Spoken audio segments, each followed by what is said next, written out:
Hi, welcome to my YouTube channel. In this channel, I'll be talking about tips and tricks about starting a startup. So if you're interested in these topics, please subscribe. So today I'm going to talk about co-founders. How you find co-founders and how you build this team. This is one of the most important elements in starting a startup. So let's go in with the video.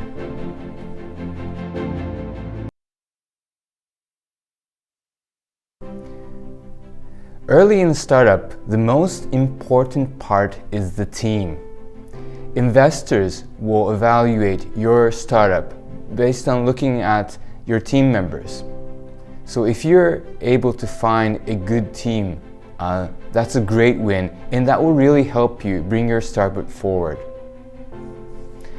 Also, I've seen so many fights with co-founders, and it really breaks the startup. Even if you have a wonderful idea or a model, it doesn't matter. If the team doesn't work, you already have a large disadvantage or even a burden. I personally am not the best person finding a co-founder, but I want to share my experiences, what I've seen in other startups and what I've faced through my startup. So during a clubhouse talk, a session, somebody explained finding a co-founder as assembling a band. So you might be a wonderful singer, but just as a singer, it's not as powerful as having a band. And as a band, you don't need like 5 singers and no instruments. You want a singer, you want drums, you want guitar, you want bass. You want to try to mix up elements so that assembling together makes it even more powerful. There's also a very great proverb. It's an African proverb. If you want to go fast, go alone. If you want to go far, go together. And that, I think, really captures why the team is so important. So now, how do you find a good co-founder? You can go to recruiters or go on these find co-founders, like fast dating kind of sites. Those are available opportunities as well. But before you go into that, go back in your mind and try to think of someone or some people that you really wanted to work with. They may be, ex-colleagues, they may be your ex-boss, they might be even your classmates going back from high school.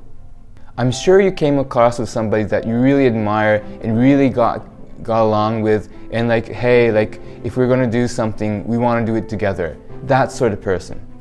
It's going to take a lot of courage to talk to that person and say, hey, I'm going to start a startup, so are you interested in joining? It might take a lot of courage, but it's worth the courage, and also it might not work right away. That person might have some life event, like he has just joined a company, or he's studying, doing his master's degree. That might be the situation. So be patient. That person might not join the company right away, or even if she joins, it might be the situation that it's not a full-time commitment. You can bring on people gradually. Let's say, okay, that person doesn't have enough time on weekdays. If she's interested, you can say, okay, then let's work on the weekends. Be flexible. Try to get people involved that you think are very important and you would like to work with. I've had people who I've been talking to for several years, and after those 3 years or so, they decide to come to the company. But it sometimes takes that long. So be patient. Don't rush it. If you rush it too much, you might even break the relationship, and that's something you would want to avoid. Some people would argue, okay, bringing your friends, is that the best solution? And of course there's pros and cons. Startups don't go as planned. Things just fall apart.